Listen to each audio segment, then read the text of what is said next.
Magandang araw, Grace. Kumusta yung sunog dyan sa Maharlika Building sa Baguio City? Fire out na ba?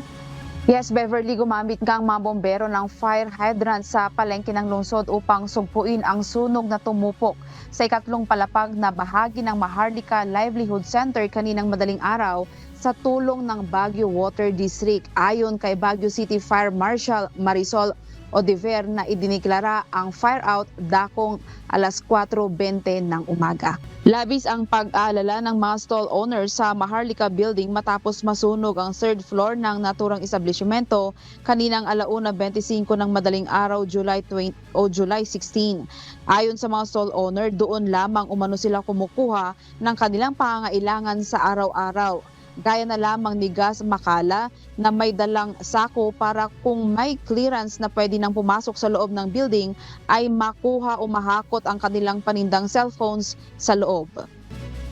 Itong kasama namin, nakita niya sa Facebook na nakapost na nasusunog ang Maharlika.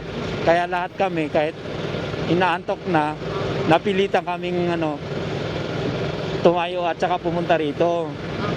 Dahil alam mo naman, lahat ng aming kabuhayan nandito sa Maharlika. Siyempre po yung mga stock namin, ma'am, hindi naman po kasi ganun kalit lang po yung stock namin. In case naman po kasi lumaki yung sunog, kami po ang mawawalhan. Siyempre yan lang po ang hanap buhay namin araw-araw.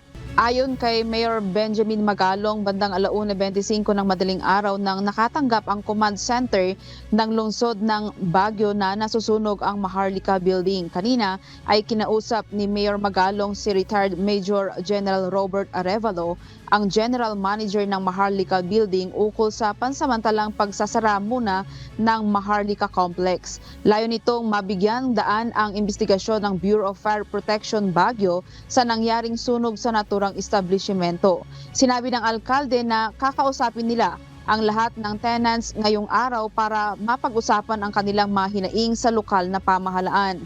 Tiniyak naman ng alkalde na mabibigyan ng agarang tulong ang maapektadong tenant. Cash assistance yan, mataas may food assistance. At syempre yung naman natin, yung mga standard na mga tulong natin, clothing, sa mga baka merong mga food ang isa sa mga mabigyan natin din.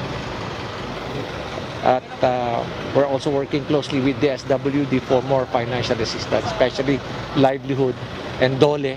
Meron din tulong ang DOLE niya. Beverly, mamaya nga ay i-anunsyo ng lokal na pamahalaan ang oras at lugar kung saan idaraos ang pagpupulong.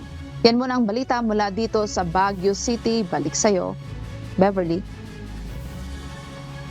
Okay, maraming salamat, Grace Doctolero mula sa Baguio City.